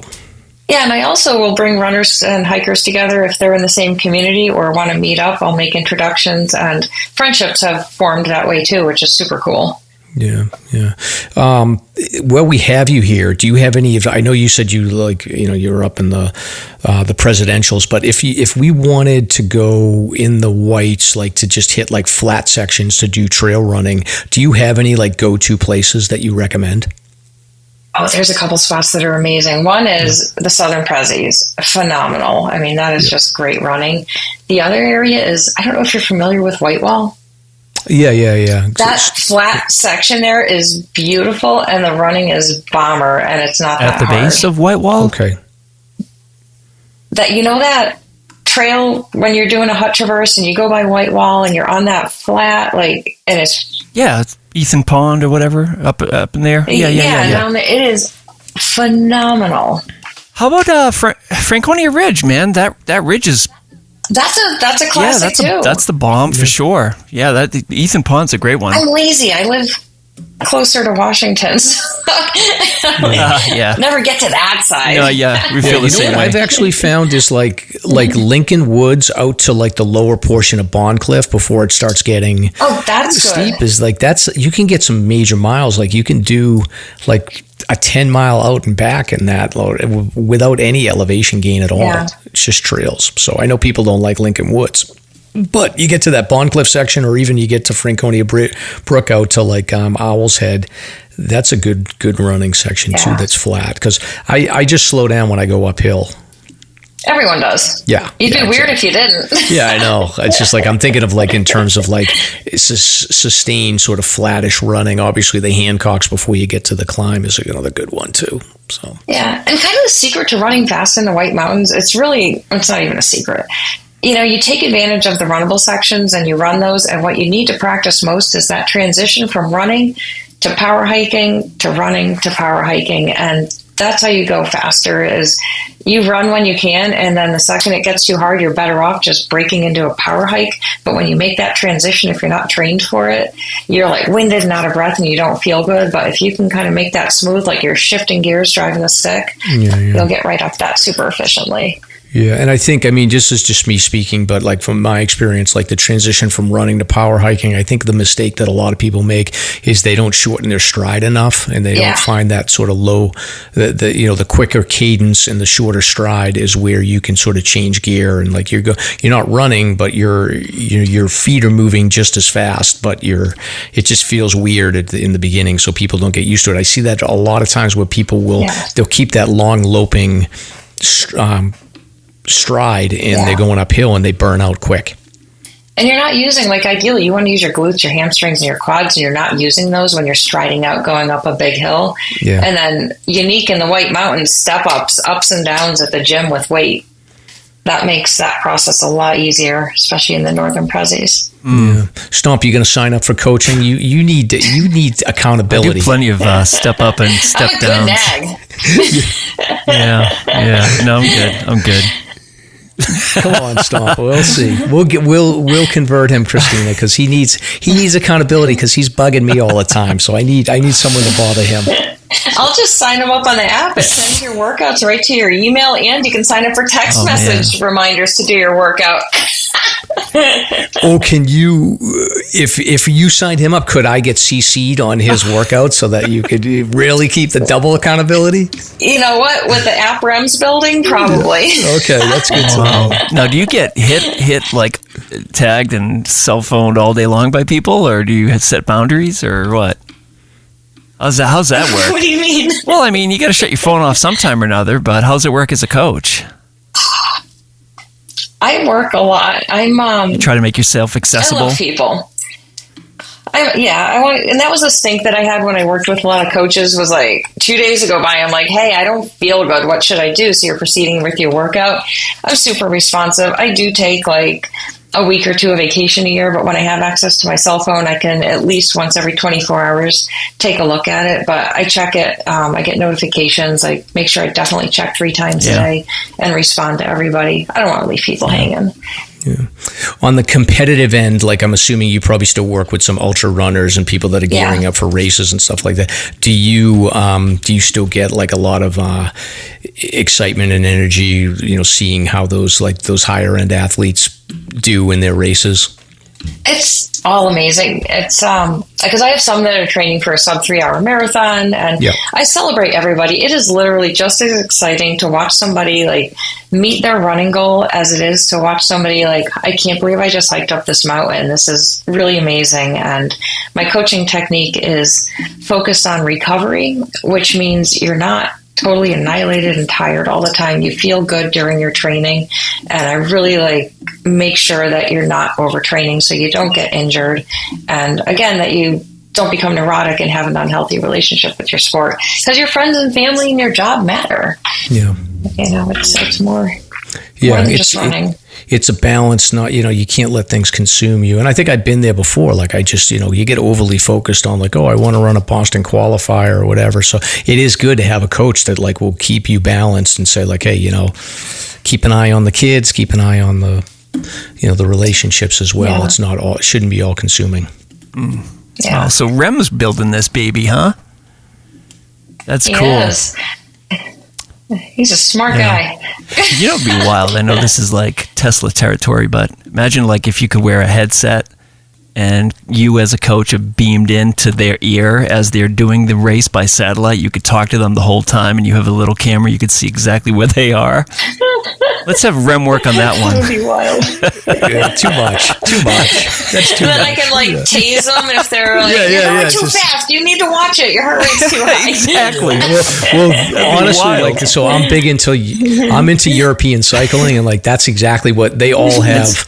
Their heart monitors and their cadence monitors, and they're right on top of it. That's insane. You don't want to believe me. That's I'm too all much. about the race where you chase the wheel of cheese down the hill. Have you Googled that? Yes, that was insane. Matter of fact, I was fascinated because I watched there's a girl she's an American. She's won it 2 out of the last 3 years, and I think she's from North Carolina, so she just travels specifically. It's amazing that they don't no one gets paralyzed though, because because they're just crazy. It's like ragdolling right down the hill after the roll of cheese. Yeah. So for the listeners, for what Kristina's talking about is there's an event in, I don't know, it's somewhere in the UK. It's either Scotland or Ireland or somewhere in England where it's the top of this hill, and the hill's probably like 300 feet, 400 feet, big. something like that. It's not crazy, but it's crazy enough where you can get injured. And what they do is they have different categories. I think they have like kids and then adults, and it's male, female,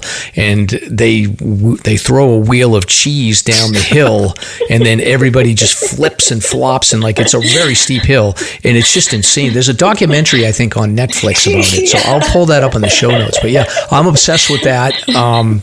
It's so interesting, and I watched the girl because they did the video, and I did it in slow motion just to see them, and they're really good tumblers, is what I've noticed. But it's crazy. So would you do that if you had the chance? No, you wouldn't do that. I'm crazy. I'm not that crazy. Yeah. The other one is the running of the bulls in Spain. Like that's another one that I would never do. Yeah, that's insane. Yeah. So I'm good. Yeah, I'm over here considering it. Like, all the Europe. So, Would you run the bull, or would you?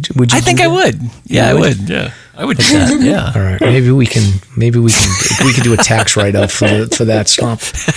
I did Mount Marathon in Alaska. That was the only race I actually questioned whether I was going to die or not. If you don't know what it is, Google it. It's a 3-mile race that is pure madness, and the whole entire town comes out to watch this thing. Really?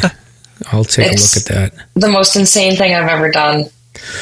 Honestly, any form of like running downhill to me is like, because I did like the I used to do the Mount Cannon race, and that's like a double loop, and like running downhill, like I had never really done that, and I was getting passed by a bunch of people, and I was like, these people are lunatics. I think you have to have a switch. I just was too nervous, but you have to have a screw loose, I think, to really run fast downhill like that.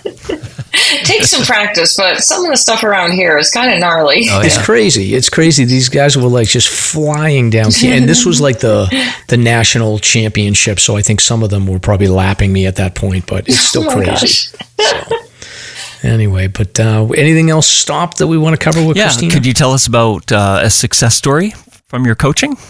Oh, success. Well, personal training. One of the clients I work with lost 60 pounds, and nice. She has some muscles, and she's psyched, and she feels really good. That's cool. And then there's just so many accomplishments. I've had people PR multiple distances, 100-mile distances.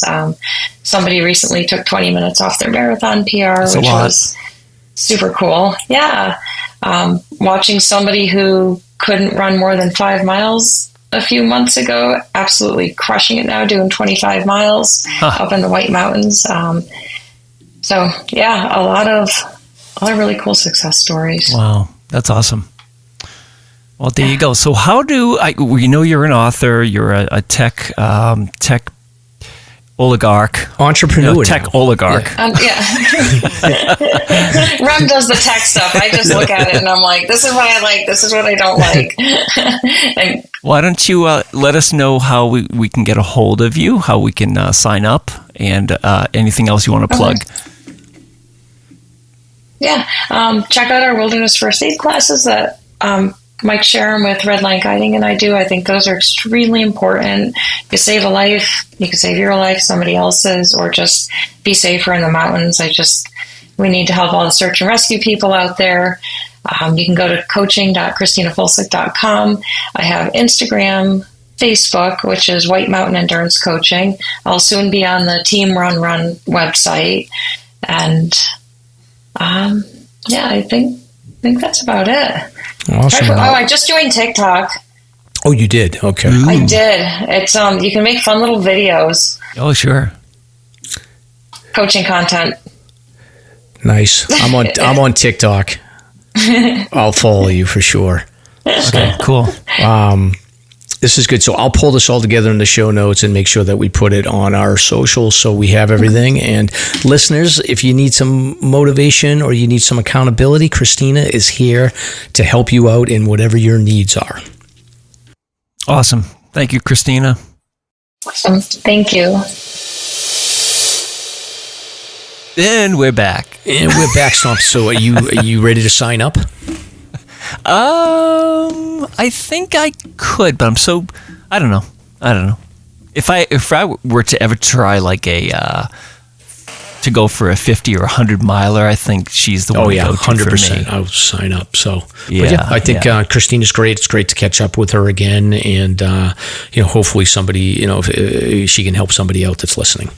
No doubt. Yeah, they have the experience you need for sure.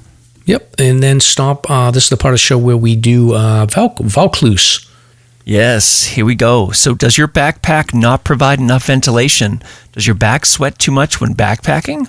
As you know, sweat can be extremely uncomfortable on the trails. Plus, sweat is a serious risk factor in both hot and cold climates. As your clothes get wet, your core temperature can dramatically fluctuate. This can result in hypothermia, heat exhaustion, and dehydration. Let's not forget, it's just very uncomfortable, especially now that the warmer weather's here. Today's your lucky day because we have good news for you.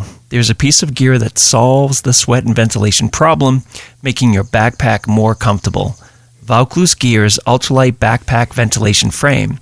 This ultralight frame is a backpack accessory that easily installs in your favorite pack, size 15 liters to 45 liters, and creates a ventilating airflow gap between you and your pack. It's also ultralight, weighing around 3 ounces. That's equivalent to a pair of wool socks, or a pool noodle, as I like to say.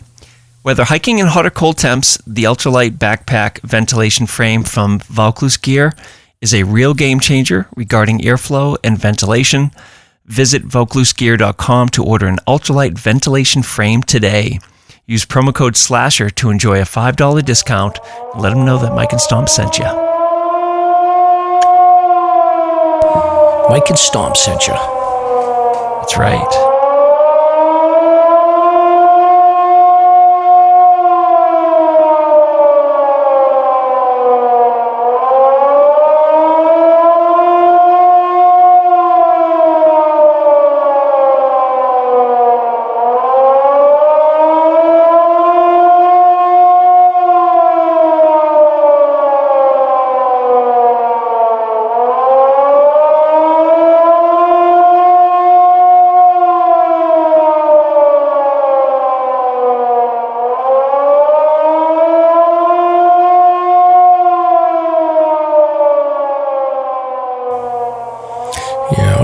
So Stomp, just starting off, we're going to go with a story in Utah. This is horrible.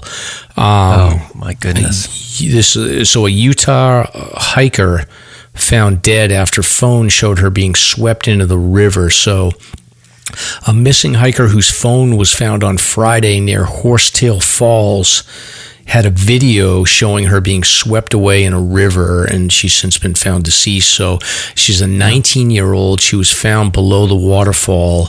The search began Friday after the sheriff's office received a report of finding a report of a hiker reportedly in the Dry Creek Canyon area of Horsetail Falls. Another hiker had found a phone that had been set up to record, and the hiker viewed the footage and reportedly saw a woman get swept away in the river. So she was recording herself going into the river, and I guess she must have underestimated the force of the river and got swept away. That's horrible. You got to be so careful on the edges. You got to be so careful. Rivers. I mean, no joke. Yeah. So that's a sad story. 19-year-old. I mean, she's probably just trying to get some footage for her social media or whatever, and it's just terrible. So yeah, that's really sad. Yep. So be careful on the edges of those rivers. Yes, for sure. All right, Stomp. This one was on Saturday, I think, during the hike. Oh, look at the army of people. I think I see some familiar faces actually on this picture. Which one are you looking at? I'm looking at the Jennings Peak. Oh, Jennings, gotcha. Yeah. There's a picture of let me see here. 1, 2, 3, 4, 5, 6, 7, 8, 9, 10, 11, 12, 13, 14, 15. There's about 18 people in this picture here, and I'll huge put this response. Huge response, which is impressive. So Saturday, a 21-year-old. So if you're going to need a rescue, do it on a Saturday afternoon. You get an army. 21-year-old Hollis man needed to be carried down Jennings Peak in Waterville Valley on Saturday after falling and injuring his leg. The hiker was unable to continue without help. The first rescuers reached him around 4 p.m. and started the 3.5-mile trek to the trailhead. So the team included conservation officers, Waterville Valley Department of Safety, and volunteers from Pemmy and Lakes Search and Rescues. Pemmy SAR and then Lakes Region Search and Rescue. They ended up reaching the trailhead around 7 o'clock. So, this is like a huge carry out. But like those trails are narrow, Stomp. It must be a pain to carry somebody out in those ones. Yeah, you've done Jennings, haven't you? Yeah, I did it with you. So the summit is like what 0.1, but it's what 60 degrees, and it can be sketchy as hell. So I don't know if he fell there, or if he fell like somewhere like on the way up to it, or who knows. Right. But there are a couple easy ways up, Drake's Brook. But this picture's really cool. I mean, that's a killer response. It was not an easy mission by any means, and I just want to pinpoint person in the slime green on the left. First person with the big grin. Yep. That is Chris Wright, and he's been a guest before. And I just want to say that Chris's smile there embodies the spirit of New Hampshire Search and Rescue right there. That one little picture. I mean, all the teams, all the conservation officers, they love what they do, and hikers that are in need of help are really fortunate to have this crew of people out there helping them, because they love it, and they're going to get you out. So cool. I'd even be happy to see Chris in those circumstances.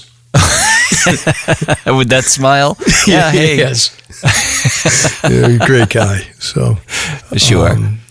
But that's nicely done. A good army that came out there. So, all right. So these next two, there's two on Mount Monadnock. So we have one from June 3rd. So this goes back a little ways. 33-year-old woman from South Deerfield, Massachusetts, was hiking with friends when an incident occurred. Upper Valley Wilderness Response Team were training on the mountain. So that's always a rule of thumb. Whenever search and rescue teams are training, somebody gets injured.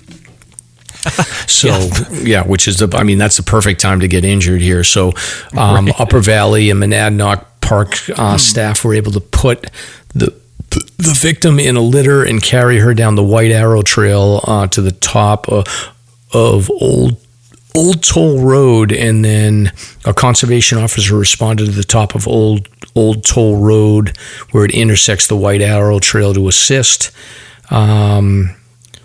The victim was put in a waiting ambulance for further evaluation, and eventually refused an ambulance transport and was transported from the state park by her friends.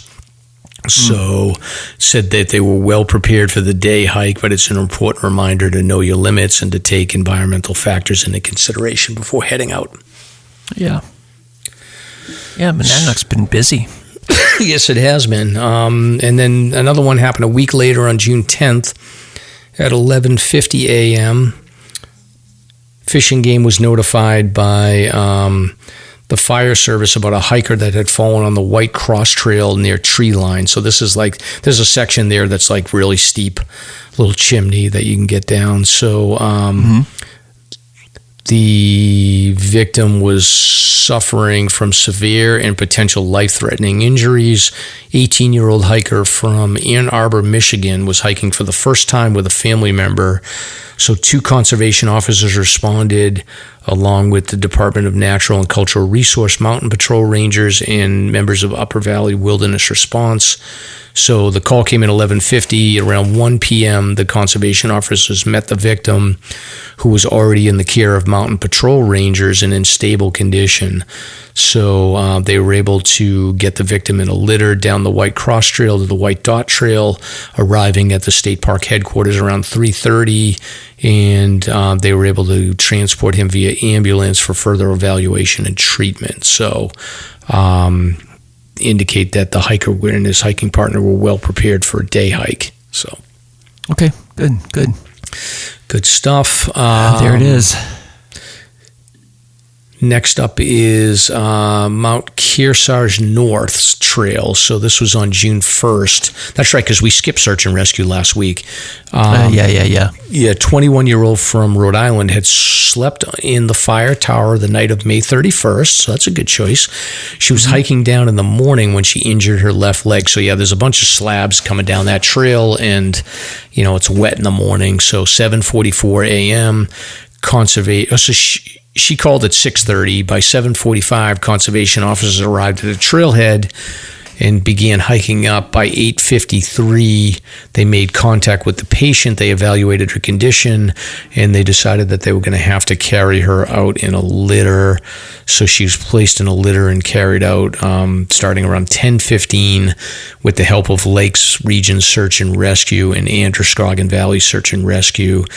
Reached the trailhead around 11:45 and then was transported to Bartlett Jackson ambulance to Memorial Hospital in Conway.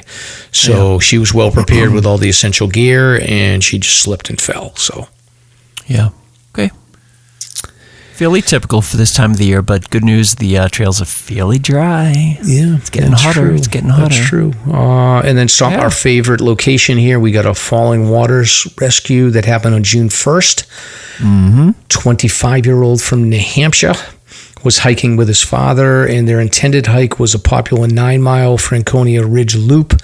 They began climbing Falling Waters and had hiked about 2.3 miles when the 25-year-old gentleman suffered a potential life-threatening medical emergency. So that's scary. Yeah. So the father was able to call 911. Doesn't say what the medical emergency was, but I always think some sort of cardiology or some issue or stroke, heart attack, something like that, but who knows what it was. So New Hampshire Army National Guard Black Hawk was requested to respond due to the severity of the emergency. This goes back to my Pemi Loop, actually. Memorial Day weekend, Yeah, this was going on. So they were able to extract him. They got to him by 11:30 using the jungle penetrator, hoisting him into the helicopter where he was brought to Dartmouth Health in Lebanon for further evaluation. Again, they go on to say that the hiker and his father were well prepared for the hike. They had done this loop several times in the past and knew the terrain, carried the proper gear to alert the New Hampshire Army National Guard of their location during the rescue, and had purchased hike safe cards at the beginning of the year. So definitely ready to go. So I think, things to think about for this. So we've had the New Hampshire Army National Guard on as, flashing lights, things like that are always good to help them. Bright clothes, anything you can do to just sort of make yourself stand out in the wilderness is good. Yeah. Excellent. Yeah, and then our last one stop is a May 30th. A 62-year-old hiker from Massachusetts was hiking solo. She realized that she was off the trail and continued hiking downhill in an attempt to get out of the forest. Cell phone service in the area is poor, so she was hiking Iron Mountain. Which I haven't been on this one. This is on my list to get to because it's one of the retired 52 with the views I got to wrap up. But now, where is this? This is Iron Mountain in Jackson. Okay. So when you get into Jackson, like right past Storyland in that area, it's off to the left off Route 16 as you head up to Pinkham Notch. So I guess the coordinates were obtained by her calling 911 and placed her about a mile off the trail. So a conservation officer was able to access the area through a gated Forest Service road and hiked into her location. She was found uninjured and was able to hike out under her own power, and they were able to get out by 7 o'clock. So she called at 3:30, and they were able to connect with her. So she must have just got off trail. And then that area there's got forest roads and all kinds of stuff going on. So I think they were able to get them. Good. All right. Not too bad. And that's it, Stomp. I'm just about lost my voice. Yeah, no kidding. So happy Father's Day, and good luck to the Mount Washington Racers. And enjoy the beautiful weather. We'll see you again. Cheers.